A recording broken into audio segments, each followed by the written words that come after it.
सोचो ज़रा, एक आदमी अपने शादी के सालगिरह पर घर से निकलता है, कहकर जाता है कि पार्टी में जा रहा हूँ। उसने सोचा ये शाम हंसी यादों की बनेगी, पर वापस कभी ना लौटा।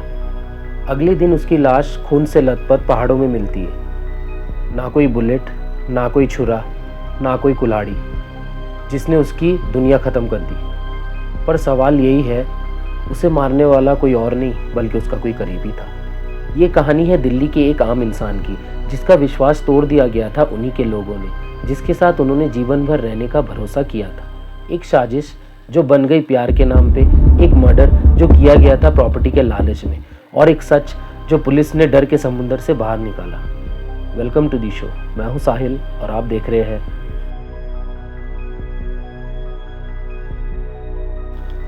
रविंदर कुमार, एक 56 साल का आदमी जो दिल्ली के रजौर के एरिया में रहता था। एक हार्डवर्किंग इंसान, एक अच्छा पति, एक जिम्मेदार पति, सब कुछ ठीक चल रहा था उनके बीच। फैमिली के साथ एक सिंपल जिंदगी जी रहा था। उनके शादी को 12 साल हो चुके थे। रीना सिंधु नाम की एक औरत से उन्होंने शादी करी थी और दोनों के 2 बच्चे भी थे। वो कंस्ट्रक्शन रिलेटेड में काम करते थे और जीवन में ज़्यादा कुछ नहीं चाहा, बस शांति, घर की खुशी और अपने सपनों को पूरा करना। अपने दोस्तों में बहुत पॉपुलर थे और हमेशा हर किसी की मदद के लिए हाजिर रहते थे। रविंदर का नेचर शांत था, पर उसका एक सपना था कि अपने बच्चों के लिए वो एक अच्छा फ्यूचर बनाए। उसने अपने पूरे जीवन की मेहनत से कुछ ज़मीन ही खरीदी थी, लेकिन उसे क्या पता कि उस ज़मीन पर उसकी ज़िंदगी का अंतिम फैसला होने वाला है। 10 जून 2025 की रात रविंदर को एक फ़ोन आता है। रीना उससे कहती है कि उसके लिए एक छोटी सी पार्टी रखी गई है। बर्थडे कार्ड, मिठाई और एक सरप्राइज गिफ्ट भी होगा। रविंदर बिना कुछ शक के घर से निकल पड़ता है, लेकिन पार्टी कहाँ थी? ये तो सिर्फ एक मौत का ट्रैप था। रात के कुछ ही घंटों बाद पुलिस को एक लाश मिलती है, खून से लथपथ एक जंगल के पास।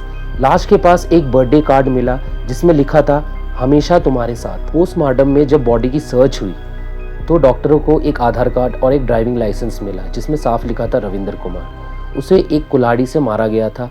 सर पे इतने ज़ोर से वार किया गया था कि जैसे कोई पुरानी दुश्मनी। कहीं कोई भी बुलेट या चाकू का निशान नहीं मिला, सिर्फ चेहरे पे घाव और खून ही खून। क्या रविंदर जानता था कि जिस पर उसने सबसे ज़्यादा भरोसा किया वही उसकी मौत का कारण बनेगा? दिल्ली पुलिस ने जैसे ही रविंदर का कॉल रिकॉर्ड्स चेक किया, एक शॉकिंग चीज़ मिला। उसके लास्ट रिसीव कॉल में उसकी ही पत्नी रीना का कॉल और एक अननोन नंबर था। उस अननोन नंबर के पीछे था पारितोष कुमार। इन्वेस्टिगेशन जैसे ही तेजी पकड़ी तो शॉकिंग राज सामने आए। पारितोष रीना का पुराना जान पहचान वाला था। दोनों के बीच एक अफेयर चल रहा था और रविंदर को इस बात की जरा सा भी भनक नहीं थी। रीना और पारितोष ने मिलकर एक प्लान बनाया। रविंदर को पार्टी में बहाने से बुलाया, उसको जंगल में लेकर गए, एक कुल्हाड़ी से मार दिया और उसकी लाश को वहीं छोड़ दिया। उन्होंने रविंदर का मोबाइल का डेटा भी डिलीट कर दिया, लेकिन पुलिस ने रिकवर कर लिया। इन्वेस्टिगेशन जैसे जैसे आगे बढ़ी, पुलिस ने उनका मोबाइल रिकॉर्ड्स, कॉल डिटेल्स और सीसीटीवी फुटेजेस चेक करना शुरू किया और उसी में एक चेहरा बार बार नजर आ रहा था, रीना सिंधु, रविंदर की वाइफ। पुलिस ने क्रॉस चेकिंग किया। रीना का एक बॉयफ्रेंड था परितोष। उन दोनों का कांटेक्ट रविंदर से मिसिंग होने के दिन ज़्यादा एक्टिव था। पार्टी का इनवाइट एक्चुअली परितोष ने दिया था और रीना ने रविंदर को मेंटली कन्विंस किया था पार्टी में जाने चाहिए। पुलिस ने दोनों को पकड़ा। पहले दोनों ने कुछ नहीं बोला, लेकिन जब सबूत सामने रखे गए, फिंगरप्रिंट्स, लोकेशन डेटा, कुल्हाड़ी पे खून, सब कुछ, तो रीना टूट गई। उसने कन्फेस किया, मुझे लगता था रविंदर मेरे लिए सब कुछ नहीं है और पारितोष के साथ मैं नई जिंदगी जीना चाहती हूँ, पर रविंदर उसे कभी डिवोर्स नहीं देता, इसलिए एक ही रास्ता था, उसे मिटा दो। पारितोष ने भी एक्सेप्ट किया। उसने प्लानिंग बनाई, जगह फाइनल किया और मर्डर में साथ दिया। बस एक प्रॉपर्टी और इलशिट रिलेशन के लिए एक इंसान ने अपनी जान दे दी और एक पत्नी ने पति का भरोसा तोड़ दिया।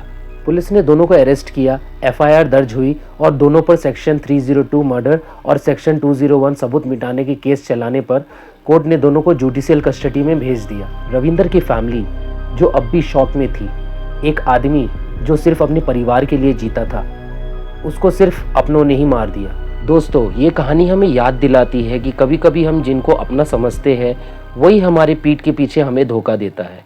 अगर आपको ये कहानी इमोशनल, सस्पेंसफुल और शॉकिंग लगी हो तो लाइक, कमेंट, शेयर जरूर करें। मिलता हूँ अगले नए केस के साथ। तब तक के लिए सेफ रहे, अवेयर रहे। जय हिंद।